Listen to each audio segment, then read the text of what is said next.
Back in ancient Greece, having a good memory was a sign of intelligence. Memory was an art. Orators or public speakers would give long speeches with unfailing accuracy, without the aid of others or notes. Did I get that right? Do you have a copy of the script? Thanks. Oh yeah. Greek memory techniques continued to be popular throughout the Middle Ages, where monks and scholars committed entire religious text to memory. In the past 100 or so years, we started to think of memory more scientifically. In the early 1900s, when scientists were describing what our memory is like, they compared it to things like a tape recorder, or even a filing cabinet, and even a series of photographs. They're interesting analogies, but the nature of memory is far more complex. First, I think we need to explore how memory works. This feels like a good place to start. So there are two main types of memory. One is declarative memory, your memory for facts like a phone number or dog breed. This is different from procedural memory, your retention of a skill like riding a bike. It's your procedural memory that knows this is a pen and how to use it. When we form declarative memories, the information travels to the hippocampus before it's consolidated and permanently stored. And when we form procedural memories, they rely on other areas, the cerebellum and the basal ganglia. Of course, the type of memory the ancient Greek people were talking about is declarative memory, your ability to recall facts and information. And pushing the boundaries of declarative memory still fascinates us today. Children memorize pi to tens of thousands of digits. The memory champion Dominique O'Brien memorized 54 decks of cards after seeing them only once in sequence. That's 2,808 cards. But the tricky thing about memory is that we tend to lose memories. It's in our nature to forget. Do you know what page we're on?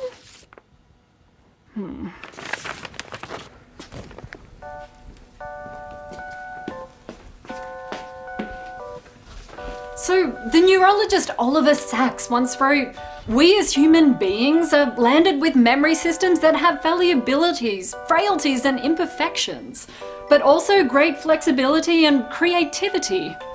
It's like a big paradox of our biology, that the one thing that controls all of our ideas and actions, our brain, can be manipulated by itself. Our memories are subject to ideas that come in after events have happened. It's called post-event information. These ideas that are false can be integrated into our brain so we think we remember them when they actually didn't happen. Our memories can change. The American psychologist Elizabeth Loftus started her career investigating how human memory works in the real world. She had this idea that vivid memories could be implanted in your mind when they actually didn't happen, when they were false. So she did this study where she gathered people and she talked to them about a time that they became lost in the mall when they were a child. Following this, 25% of those people believed that they actually got lost in the mall. They even fabricated detailed memories around this idea. It's concerning.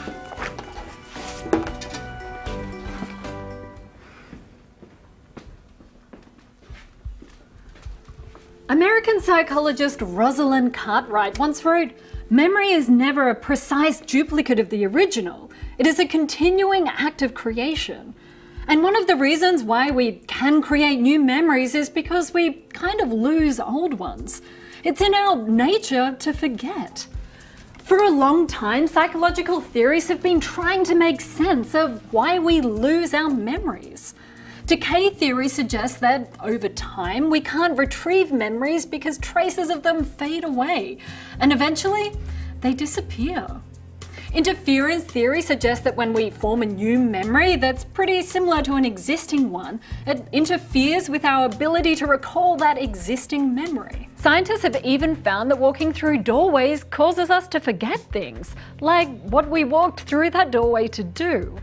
Our physical change in location causes a new location-specific memory to be created. It interferes with our old memory and those thoughts are lost, interfered with in the transition.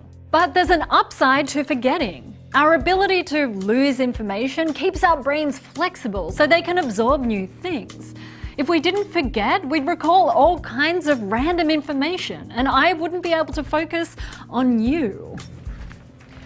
When you think about it, you're shaped by your memories. They're your collective experiences that you've had throughout your life. And in a way, your memories are also shaped by you. Why did I come out here again? Oh yeah. Right.